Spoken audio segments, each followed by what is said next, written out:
I would rather put it in a different way altogether. When you talk about, normally when you converse or when you interact with the people, you are consciously or unconsciously, advertently or inadvertently, we make use of time references. Time references means all your actions are directed to 3 different time zones. Today let's take a look at one of the 3 time zones. Now let us take it up. How do you refer to future time? Future, okay? When you talk about it, I'm going to, I shall, I will, etc. What exactly, how best you can communicate? How are you going to refer to future actions? What are the 2 keywords that you use when you talk about future things? Speak louder. Will. Good. Shall. Can we make use of future references without these 2 words? Yes, we can. Quite right. Okay. Let's take a look at, I'll create a situation, then I'll explain how best we can make use of the future references. Maybe the sky is overcast, cloudy, murky, and I have asked some of you to go out and take a look at the sky and get back to me and tell me if it's gonna rain. Number 1, maybe the first girl sitting here came in first. She said, what do you make of it? Then she said, it's going to rain. It's going to rain. So a few things you have to bear in mind, and I'll be paying attention to the pronunciation and the grammatical structure altogether. So when you say go into rain, go, and don't use going. That's actually a vernacular application. Invariably we said I'm going. So there is no need of ya there. Going. Okay? Going. So this is how you have to write it. Going. I'm going to do it. You don't say I'm going to do it. This is the problem. So, I mean, if you can just keep your pronunciation a little bit, I think you won't face any problem at the time of the interview.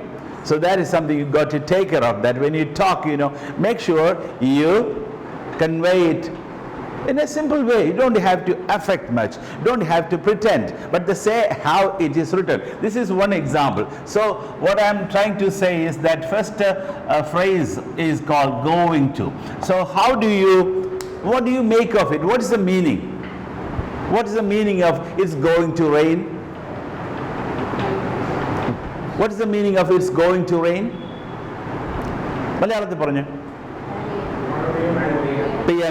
But that's quite right. But in addition to that, there is one more meaning in English. When you have decided on something, when you have made up your mind about something, you could say, I'm going to do it. What's your name? Vimal. So Vimal says that, I'm going to buy a new car. Meaning, he must have made up his mind on the type of car he is going to buy. Probably he must have thought about the financial aspect of it. Maybe he must have consulted his parents, his relatives, or even must have gone to the bank to get some financial help. So, going to doesn't merely mean that something is about to happen, but you have already made some move towards the realization of that objective. When you say, I'm going to marry, I'm going to get married, or I will marry indicates that like anybody else, you will also get married. That is simple future action. But when you say, I'm going to get married, meaning you have decided on your partner.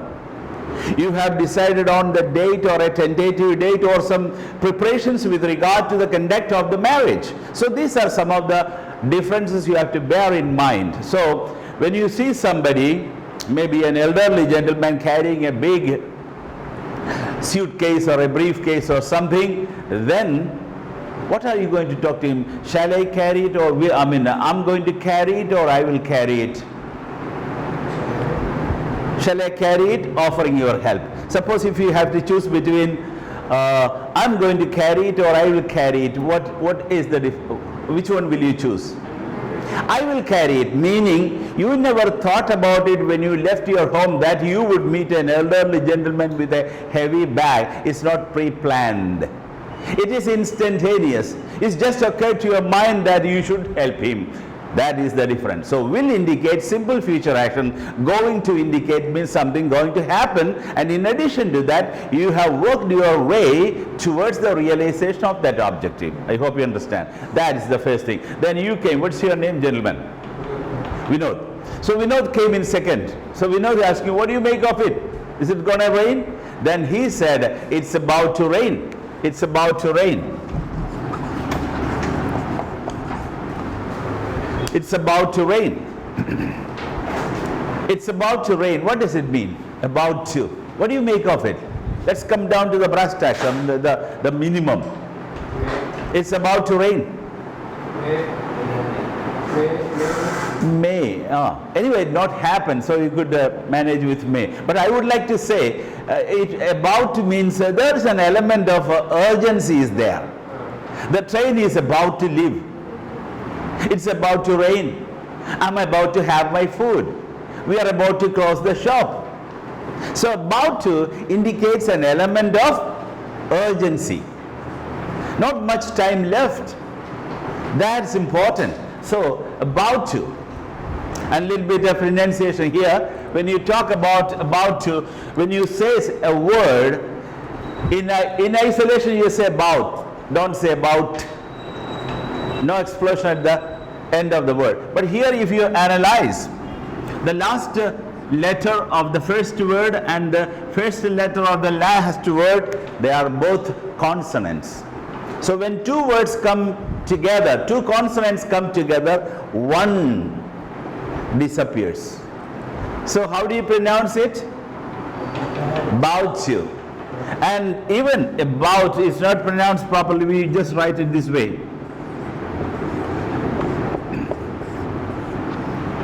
So this here you don't have to pronounce the A, you can start from B. I was about to tell you. We were about to leave. So that's how you got to pronounce it. Although it doesn't form part of that, but instantaneously I'm giving you so that you don't have to, you may not have trouble with your pronunciation, you must get over that. So the next, second, when he came in, he said, it's about to rain. So it's about to rain meaning not much time left. Any time you could expect a rain. That's the meaning. About to. We are about to close. She is about to go. The plane is about to land. The train is about to leave, etc. I hope you understand. When the third gentleman, Arjun, came, and he said, that is something strange that could never happen in any other language. He said, it could rain. It could rain. How dare you say that? It could rain. What does it indicate? It could rain meaning we are using a past tense to express a future action. That's possible only in English. It could rain. So what is the meaning of it? May.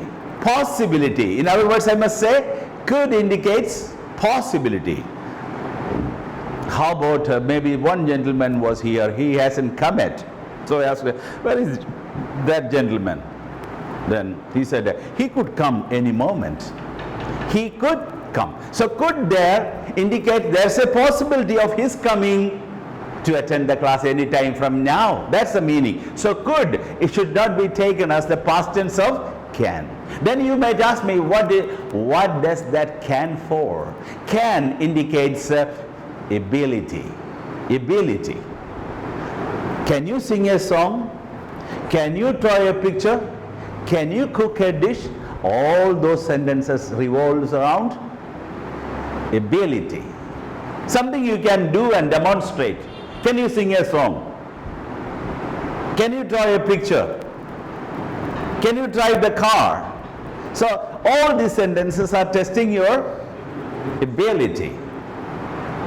Okay, so that's very important. So could is not taken as the past tense of can, but this word has got many meanings. One, probability. Then possibility. She said or he said it could rain. Meaning it may rain. That is the meaning. And so could indicates there a possibility.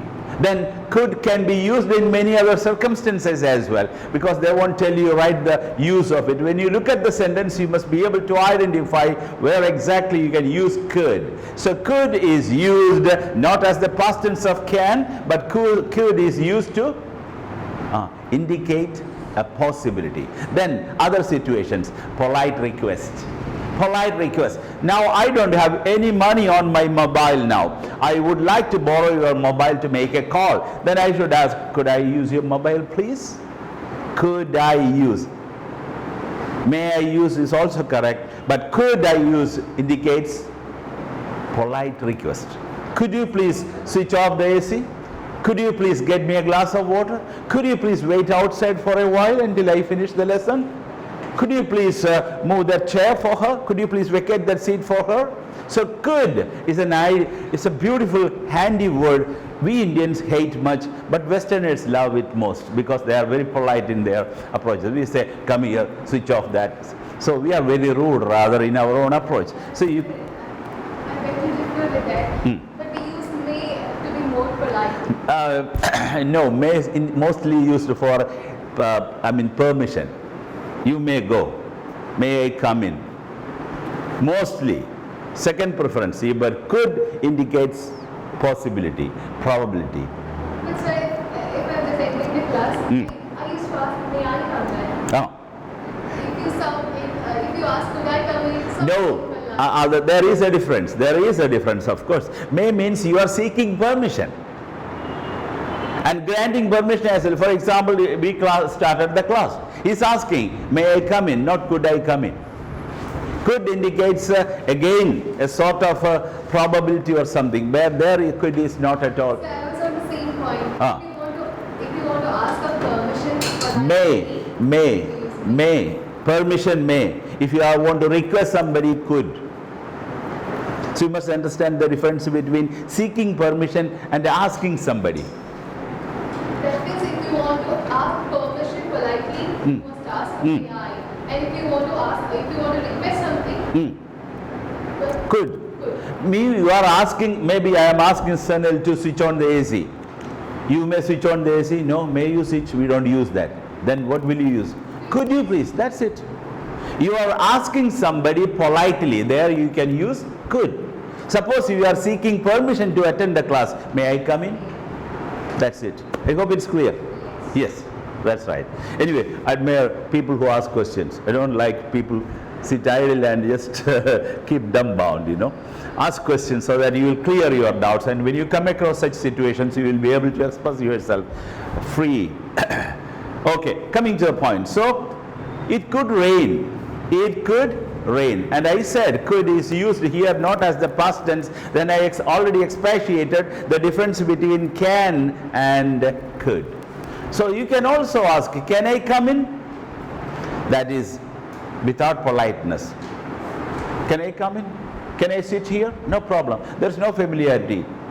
There is no politeness there. Can you read the book? Yes, you can, because you have time.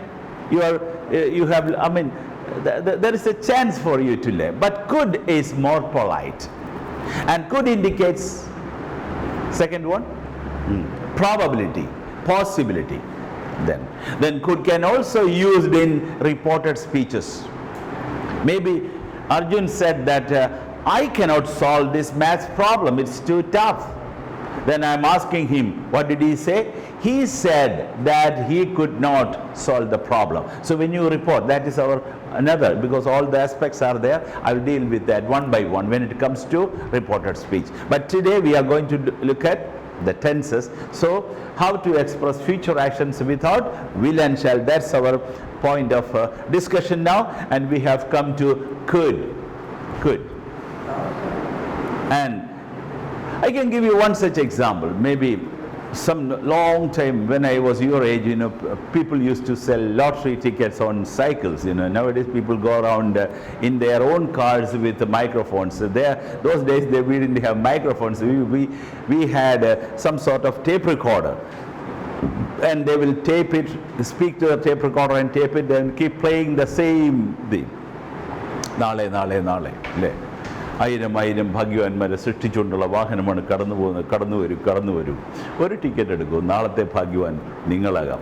So my question is, how do you translate the last part of it? നാളത്തെ ഭാഗ്യവാൻ താങ്കളാകാം. You could become a millionaire, or you could become a lucky person. He never said you will become a lucky person. You could. So could indicates possibility there.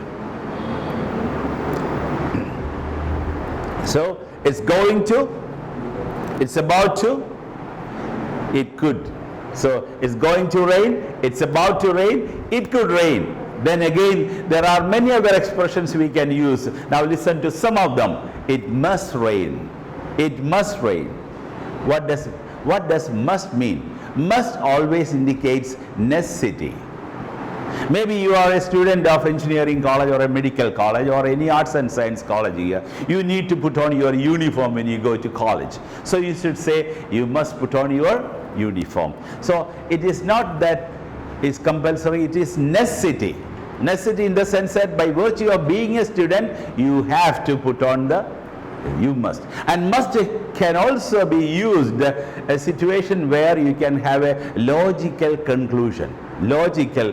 For example, he came late, about 30 minutes, 20 minutes late. He is sweating. And he said, oh, you must have been running. That's my logical conclusion. I assume that probably you must have taken trouble coming over here. Maybe you are late, you are running, you are in a hurry. So you must have been running. That's my logical. So must is used in two contexts. First is necessity. You must pay your fees when you appear for an examination. You must attend the class in time, necessity. And second use of must is logical conclusion. Maybe something is missing. Oh, he must have stolen that. That's our conclusion. There's no proof. So it must rain. And then again, it has to rain. Another way of expressing without will and shall. It has to rain. Has to and have to. Again, there is a compulsion or a coercion that comes from without, from outside. For example, oh, I'm sorry, sir, I have to go. Meaning, something forces you to go. It's not on your own. So some situation is compelling you to go. I have to go. I have to be there. I have to buy it. I have to talk to him, etc. So have to. It has to rain. Why? Because it's too hot. Then another situation. Yes, it has to rain. Then the next one is it may rain, as usual. It may rain. Possibility. It might rain. Another one. Then you might ask me, what's the difference between may and might? May and might. May is present tense, might is past tense, but both are used in present tense, no problem. But the difference, what I understand, is that if may is there, it may rain, 50-50 chance is there. 50-50 chance. It may rain, may not rain, just like the meteorological department's forecast. And then second, you can say it might rain. What's the difference? The difference is marginal. 50% no, 50% yes, may. Might, the possibility is even weaker. I might come, I may come. Both are weak, but the weaker of the two is might. I hope you understand. That's the difference. The weaker of the two is might. Both are weak. May and might are weak. May present tense, might past tense. But we could use both in the present tense, meaning might is weaker than may. Okay, then you might ask me, it ought to rain എന്ന് പറയാറില്ല. But let me just give you one more example. Ought to is used when you have duty, responsibility, obligation, commitment. For example, things like you ought to look after your parents. Nobody else will look after your parents. Why? Because they are your parents. It's your moral responsibility. You ought to obey the traffic rules because that's meant for us. You ought to pay the taxes that you are bound to pay because you are a citizen of this country. So ought to.